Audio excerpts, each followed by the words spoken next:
नमस्कार, मेरा नाम शिवानी वर्मा। मेरे चैनल शिवानी की वॉइस में आपका बहुत बहुत स्वागत है। अगर आपको मेरी कहानियाँ पसंद आती हैं तो प्लीज़ इसे सब्सक्राइब, लाइक, शेयर ज़रूर करें। आज मैं आपको कहानी सुनाने जा रही हूँ सौभाग्यशाली कौन।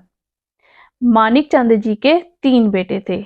इस बात का उन्हें बहुत घमंड था कि उन्हें 3-3 बेटे हैं।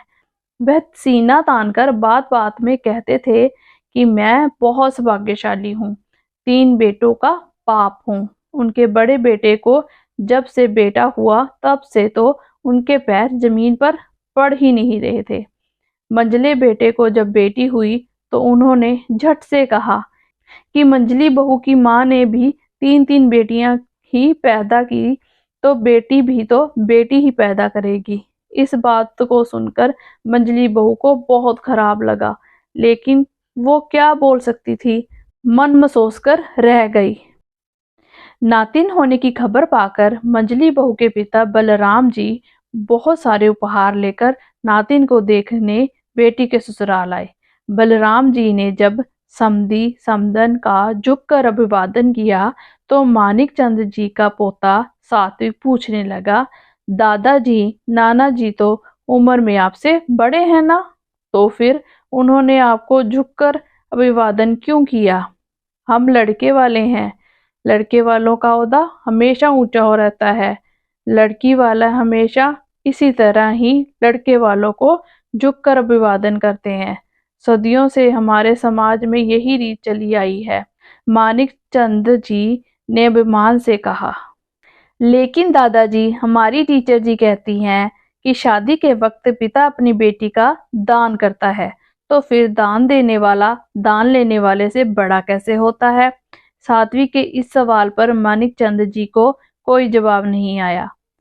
बात बदलने के लिए वे बलराम जी की तरफ देखकर बोले, चलिए अपनी नातन से मिल लीजिए।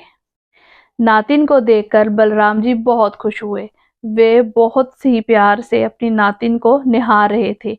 उन्हें इतना खुश देखकर मानिक चंद जी से रहा नहीं गया। उन्होंने बलराम से पूछा, आपको तो पहले से 3-3 बेटियां हैं, फिर भी आप नातिन के होने पर इतना खुश कैसे दिखाई दे रहे हैं? समधी जी, आपको एक राज की बात बताऊं, जिस आंगन में बेटियां खेलती हैं वह आंगन बहुत भाग्यशाली होता है और बेटी के माता पिता तो भाग्यशाली होते हैं। इतना कहकर बलराम जी शगुन का लिफाफा मानिक चंद जी को देने लगे। बलराम जी, अब आप ही बताइए, भाग्यशाली कौन होता है? बेटों के पिता को ऐसे खर्चे नहीं करने पड़ते। लिफाफे की ओर इशारा करते हुए कहते हैं।